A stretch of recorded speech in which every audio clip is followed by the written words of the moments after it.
देश का सबसे बड़ा राजनीतिक दल बीजेपी, देश का सबसे बड़ा मजदूर संगठन बीएमएस, देश का सबसे बड़ा छात्र संगठन एबीवीपी, देश की सबसे बड़ी स्कूल चेन सरस्वती शिशु मंदिर और भी सैकड़ों संगठन जो निकले हैं राष्ट्रीय स्वयंसेवक संघ यानी आरएसएस से।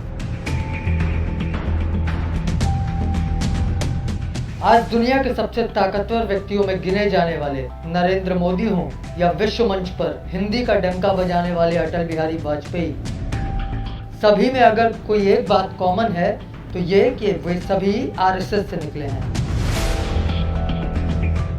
आरएसएस जिसमें सबसे शक्तिशाली व्यक्ति होता है उसका प्रमुख यानी सरसंघ चालक। लेकिन क्या आप जानते हैं कि आरएसएस में सरसंघ चालक का कोई चुनाव नहीं होता। गुरु गोलवलकर का जब निधन हुआ तो उन्होंने अपनी एक चिट्ठी में बाला साहेब देवरेस को नया सरसंघ चालक बनाने की इच्छा पहले से ही जाहिर कर रखी थी। इसके बाद बाला साहेब ने रज्जू भैया को आरएसएस का चौथा सरसंघ चालक घोषित किया। सन 2000 में रज्जू भैया ने अपने स्वास्थ्य कारणों से सरसंघ चालक के दायित्व से इस्तीफा दे दिया तो आरएसएस चीफ की जिम्मेदारी के.एस. सुदर्शन को मिली। इसके बाद 21 मार्च 2009 को नागपुर के रेशीम बाग में आरएसएस के ऑफिस में संघ की प्रतिनिधि सभा में मोहन भागवत को नया आरएसएस प्रमुख चुना गया।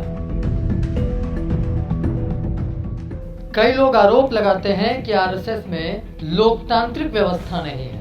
वे कहते हैं कि आरएसएस में अगर लोकतांत्रिक व्यवस्था होती तो वहां पे सरसंघ चालक का चुनाव होता, उसे संघ के स्वयंसेवक चुनते। लेकिन आपको बता दें कि आरएसएस के जितने भी सरसंघ चालक हुए हैं उनकी योग्यता, प्रतिभा और क्षमता पर कोई भी सवाल नहीं उठा सकता है। उनकी योग्यता, उनकी प्रतिभा, उनकी शिक्षा इत्यादि कितनी और कैसी थी इसके बारे में हम आपको आगे बताएंगे। लेकिन फिलहाल आप देखिए कि आरएसएस किस तरीके से काम करता है।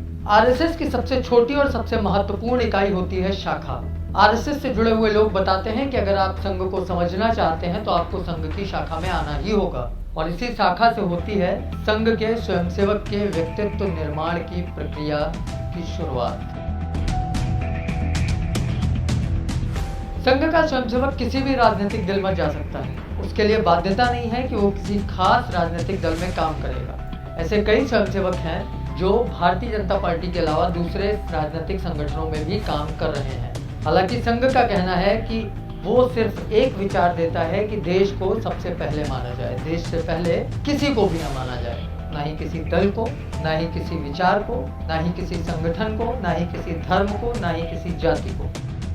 वैसे तो आरएसएस को लेकर हम आपको एक वीडियो में बहुत कुछ नहीं समझा सकते, लेकिन इंडिया मिरर की कोशिश रहेगी कि आप देश के लिए काम करने वाले हर उस संगठन के बारे में जानें जिसके लोग बिना किसी लालच के देश की सेवा में लगे हुए हैं।